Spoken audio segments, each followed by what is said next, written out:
आइए तो स्टार्ट करते हैं इस लेक्चर को। तो पिछले लेक्चर में हम लोग इलेक्ट्रिक डाइपोल से देख चुके हैं, इलेक्ट्रिक फील्ड और पोटेंशियल निकाल चुके हैं, ठीक है। और फिर टॉर्क निकाल चुके हैं, पोटेंशियल एनर्जी निकाल चुके हैं अगर कोई इलेक्ट्रिक डाइपोल प्लेस्ड है यूनिफॉर्म इलेक्ट्रिक फील्ड में, ठीक है। अब थोड़ा आगे बढ़ते हैं, थोड़ा जानते हैं इलेक्ट्रोस्टैटिक फील्ड लाइन्स के बारे में, क्योंकि अब हम लोग उसके बाद थोड़ा सा इलेक्ट्रिक फ्लक्स के बारे में पढ़ेंगे, फिर गॉस लॉ में जाएंगे। तो इलेक्ट्रोस्टैटिक फील्ड लाइन्स, ठीक है, इसको थोड़ा समझते हैं कि क्या है, ठीक है। नाम से तो पता चल रहा है कोई लाइन्स होगा, ठीक है। अब यहाँ पे देखिए इलेक्ट्रोस्टैटिक वर्ड यूज़ किया हमने, जैसे इलेक्ट्रिक फील्ड लाइन्स भी कह सकते हो आप, पर इलेक्ट्रिक फील्ड लाइन्स कंजर्वेटिव, ठीक है, उसकी बात करें हम लोग। Electric field lines, electric field दो तरह का हो सकता है का, ठीक है, एक जो कंजर्वेटिव नेचर का होगा और एक नॉन कंजर्वेटिव नेचर का होगा, ठीक है। या दूसरे लफ्ज़ में आप कह सकते हो कि एक जो होगा वो इलेक्ट्रोस्टैटिक नेचर का होगा, दूसरा नॉन इलेक्ट्रोस्टैटिक नेचर का होगा। तो हम लोग इलेक्ट्रोस्टैटिक वाली बात कर रहे हैं, ठीक है। कंजर्वेटिव नॉन कंजर्वेटिव पर ज़्यादा डिबेटेबल है, तो उसकी बात नहीं करेंगे हम लोग। इलेक्ट्रोस्टैटिक और नॉन इलेक्ट्रोस्टैटिक, ठीक है। इलेक्ट्रिक फील्ड दो तरह का होगा बेसिकली, इलेक्ट्रोस्टैटिक, नॉन इलेक्ट्रोस्टैटिक। तो हम लोग इलेक्ट्रोस्टैटिक वाली बात करें, नॉन इलेक्ट्रोस्टैटिक वाला हम लोग मैग्नेटिक फील्ड में पढ़ेंगे, ठीक है। फिलहाल यहाँ पे आ जाते हैं हम लोग, ठीक है। तो इलेक्ट्रोस्टैटिक वाले बात करें तो इलेक्ट्रिक फील्ड लाइंस इलेक्ट्रोस्टैटिक, तो बेसिकली हम इलेक्ट्रोस्टैटिक फील्ड लाइंस पे आ जाते हैं। अब यहाँ पे देखो एक चीज़ हम लोग अच्छी तरह जानते हैं कि कोई अगर पॉजिटिव चार्ज है, ठीक है, उससे r डिस्टेंस पे इलेक्ट्रिक फील्ड किधर होगा, पॉजिटिव होता हुआ होगा। थोड़ा देखें तो आगे ही होगा, कहीं भी देखें तो आगे ही होगा, ठीक है। उससे पहले देखें तो आगे ही होगा। तो ऐसे आप देखते चलो हर एक पॉइंट टू पॉइंट, तो आपको दिखेगा कि कहीं भी किसी पॉइंट पे अगर हम देखें, ठीक है, जैसे ये एक लाइन देखें तो किसी भी पॉइंट पे देखें तो हर जगह फील्ड का डायरेक्शन फॉरवर्ड ही है, ठीक है। जैसे इस लाइन में देखें तो इस पॉइंट पे देखें तो आगे, इस पॉइंट देखें तो आगे, इस पॉइंट देखें तो आगे। तो हर एक पॉइंट पे अगर हम इलेक्ट्रिक फील्ड को निकाल के, उसका डायरेक्शन निकाल के, ठीक है, अगर ज्वाइन कर दें उसको, तो जो लाइन बनेगा, ठीक है, उसी को कहेंगे हम लोग इलेक्ट्रोस्टैटिक फील्ड लाइंस, ठीक है। यानी दूसरे लफ्ज़ में आप कह सकते हो कि एक ऐसा लाइन, ठीक है, एक ऐसा लाइन जो कि किसी भी पॉइंट पे अगर हम देखें, ठीक, या आप स्ट्रेट लाइन कर लो या कोई कर्व लाइंस, किसी पॉइंट पे अगर हम टेंजेंट ड्रॉ करें तो टेंजेंट हमको क्या बता दे, इलेक्ट्रिक फील्ड का डायरेक्शन, ठीक।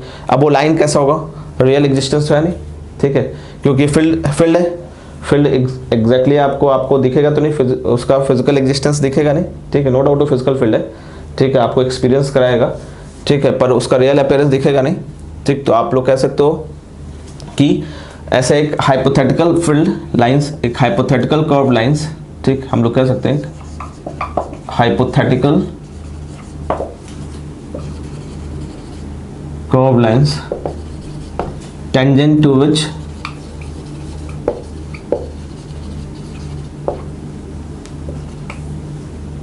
at any points give the direction of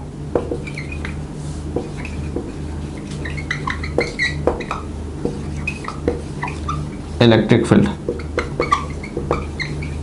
ठीक है। तो ये जो भी कहीं पे था, ये तो जैसे एक पॉइंट चार्ज है तो उसका हमेशा स्ट्रेट ही होगा, पर अगर दो तीन पॉइंट चार्ज आ जाए, ठीक है, जैसे यहाँ भी आ जाए, यहाँ भी आ जाए, माइनस आ जाए, तो कहीं भी बीच में कर्व टाइप बनेगा।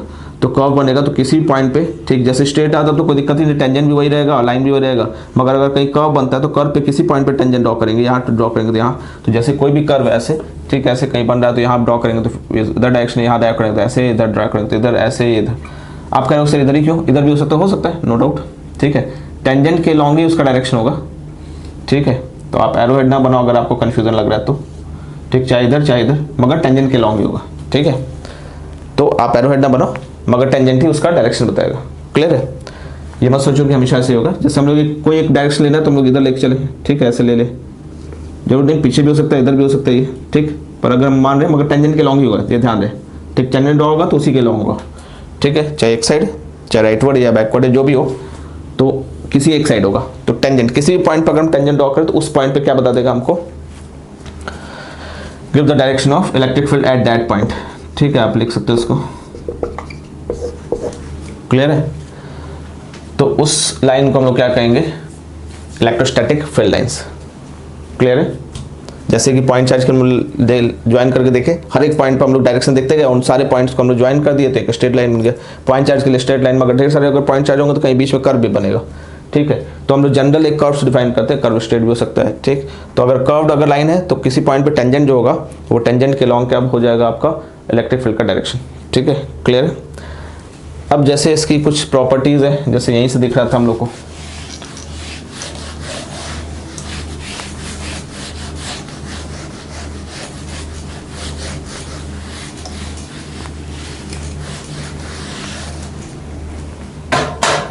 तो हाइपोथेटिकल कर्व्ड लाइंस है, ध्यान दीजिएगा। ठीक, पहला, अगर कोई पॉजिटिव चार्ज है, पॉजिटिव चार्ज है, ठीक है, पॉजिटिव चार्ज है तो जो इलेक्ट्रोस्टैटिक फील्ड लाइंस होगा उसमें से निकलेगा और कहाँ एंड करेगा, इन्फिनिटी को। ठीक है, तो electric field lines emerges from it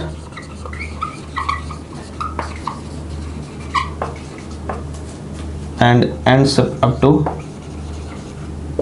to infinity। ठीक है, and extends to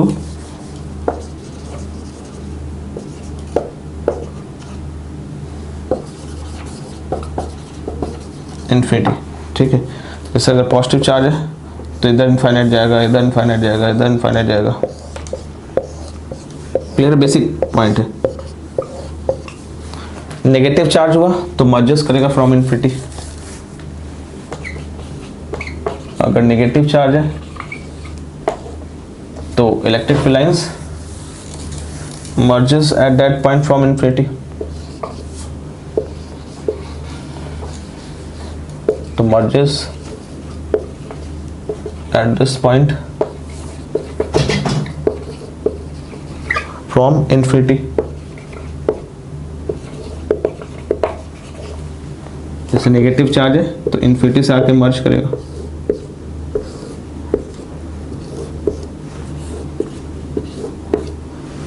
क्लियर है?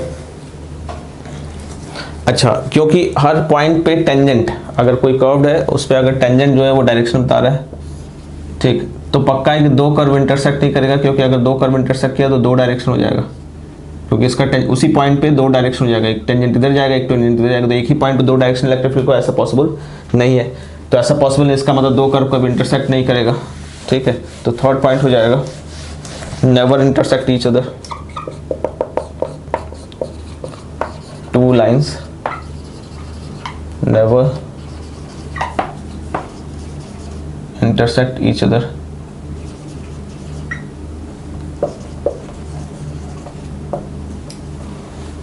और ऐसा क्यों हो रहा है, क्योंकि अगर दो फील्ड लाइंस इंटरसेक्ट करेंगे तो सेम पॉइंट पे इस वाले की वजह से इधर डायरेक्शन होगा और इस वाले की वजह से इधर होगा। तो एक ही पॉइंट पे, सेम पॉइंट पे दो डायरेक्शन हो जाए फील्ड का, ऐसा पॉसिबल नहीं है, कोई एक ही हुआ ना। ठीक है भाई, हम लोग मल्टीपल डायरेक्शन रिजॉल्व कर सकते हैं, पर सबका रिजल्टेंट एक ही होगा ना। यहाँ अलग अलग बता रहे हैं, ये बता रहे हैं भैया नहीं नेट रिजल्टेंट इधर होगा, और ये बता रहे हैं नेट रिजल्टेंट इधर होगा, तो नेट रिजल्टेंट दो अलग अलग कैसे हो सकता है, पॉसिबल नहीं है। ठीक है, तो इसलिए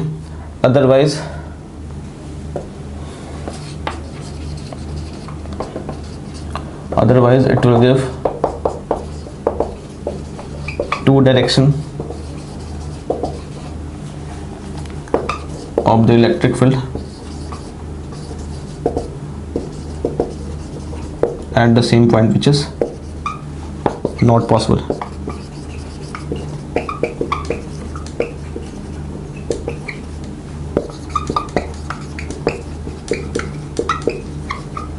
क्लियर है?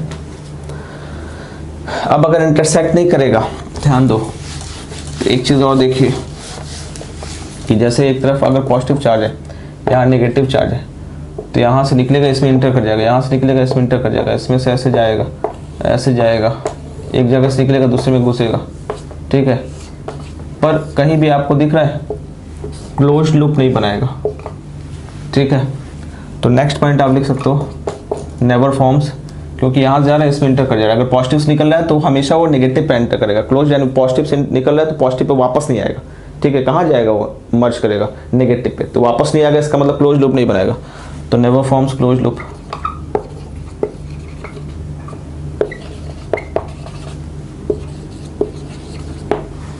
क्लियर है? अच्छा, एक नेक्स्ट पॉइंट देखिए, क्योंकि हर एक पॉइंट पे जो टेंजेंट है वो इलेक्ट्रिक फील्ड को बता रहा है, ठीक है। और एक डेफिनेशन आप इसको यहां से भी देख सकते हो, क्या, ठीक, कि अगर हमको जैसे देखना हो कि अगर हमको किसी भी कर्व का, अगर किसी पॉइंट पे टेंजेंट जो इलेक्ट्रिक फील्ड बता रहा है, इलेक्ट्रिक फील्ड का डायरेक्शन उस पॉइंट पे इलेक्ट्रिक फील्ड का डायरेक्शन यानी वहां पे इलेक्ट्रिक फील्ड है, तो इलेक्ट्रिक फील्ड की इंटेंसिटी, ठीक है, उसका अनुमान कैसे लगेगा?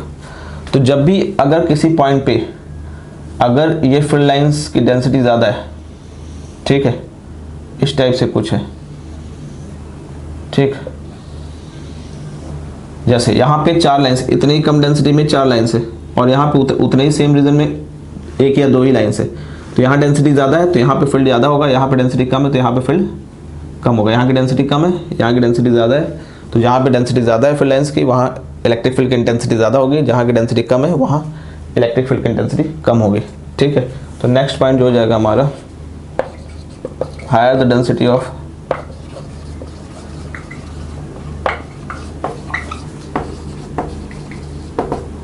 electric field lines,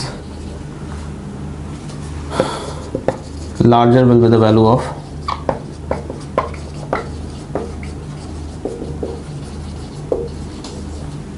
of electric field intensity, electric field intensity at that point origin, ठीक है, क्लियर है? कोई कष्ट? ठीक है,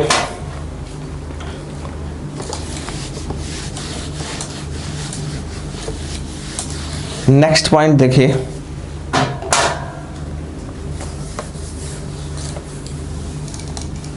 आप कह सकते हो कि जैसे मान लो एक पॉजिटिव है, यहाँ नेगेटिव चार्ज है, तो ये जो फील्ड लाइंस ऐसे, ये पॉजिटिव से निकला, नेगेटिव एंटर किया, अगर हम पॉजिटिव नेगेटिव को क्लोज लेते हैं, ठीक है, तो यहाँ से निकला, इसमें एंटर कर गया, तो आप देख रहे हो ये जो इलेक्ट्रोस्टैटिक फील्ड लाइन से इसका लेंथ कम हो गया, इसका मतलब इलेक्ट्रोस्टैटिक फील्ड लाइंस छोटा हो सकता है, किसके लॉन्ग? अपनी लेंथ के लॉन्ग, ठीक है। यानी नेक्स्ट पॉइंट है, electrostatic field lines contracts longitudinally,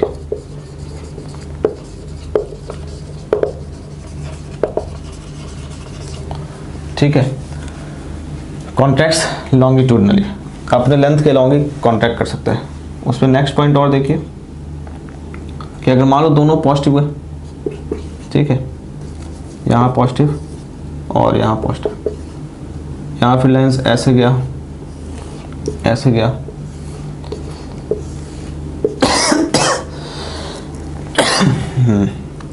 खांसी है तो कोरोना मत समझ लीजिएगा आप लोग, हो भी सकता है, पता नहीं, ठीक है।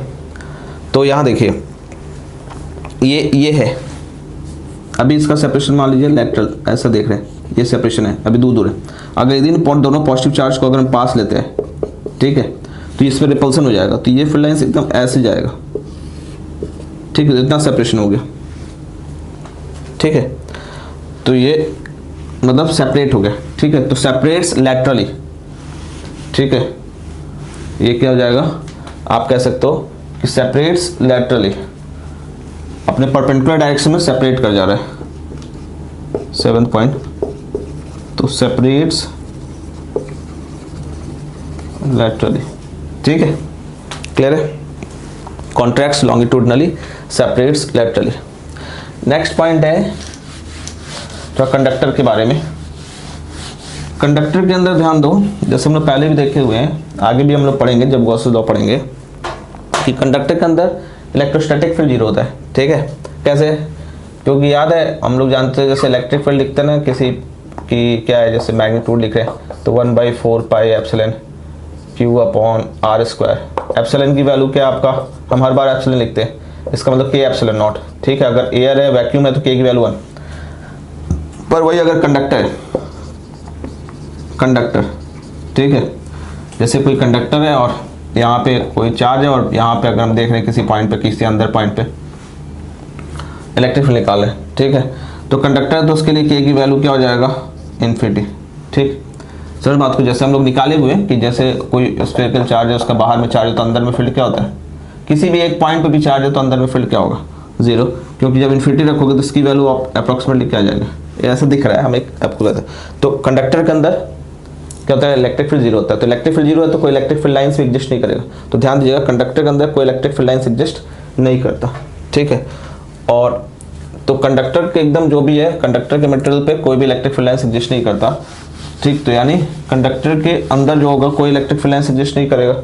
तो जब एग्जिस्ट नहीं करेगा तो यानी कंडक्टर पे जब अगर वो इलेक्ट्रिक फील्ड लाइन्स कोई भी है, जैसे ऐसे जा रहा था मान लो इलेक्ट्रिक फील्ड लाइन है, ठीक है।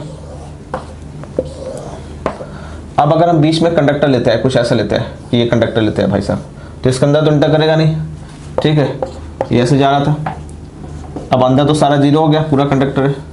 ठीक है, तो ये जीरो हो जाएगा, पूरा गायब हो जाएगा। वैसे तो गायब रहता है ये, पर हम लोग इसको ठीक है अपने स्टडी में भी गायब कर देंगे कि कोई एग्जिस्टेंस नहीं है।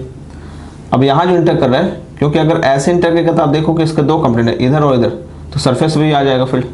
तो सरफेस से भी फील्ड नहीं होना चाहिए क्योंकि कंडक्टर पूरी तरह से जीरो होता है भाई, कंडक्टिंग मटेरियल पर तो जीरो ही होगा। इसका मतलब जो एंट्रेंस है वो भी ये नॉर्मल एंट्रेंस देगा, परपेंडिकुलर। ठीक है, परपेंडिकुलर एंट्रेंस देगा ना, यानी अलग इलेक्ट्रोस्टैटिक फील्ड लाइंस इंटर करेगा किसी कंडक्टर में तो परपेंडिकुलरली, और निकलेगा भी तो परपेंडिकुलरली। ठीक है, इस टाइप से। ठीक, तो नेक्स्ट पॉइंट अगर हम लोग जो लिखने जा रहे हैं, 8th पॉइंट है आपका कि enters the conducting surface normally.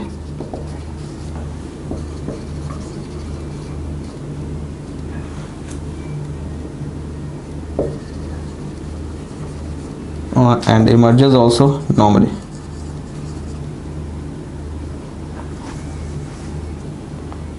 And also emerges normally. ठीक है,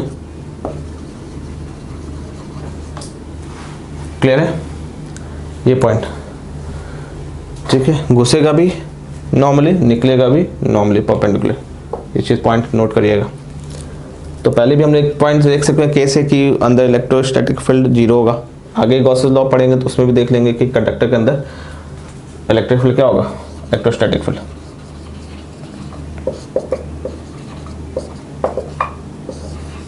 ठीक है, मान लो कोई ऐसे कि अंदर हॉलो है, कुछ थिकर कंडक्टर है,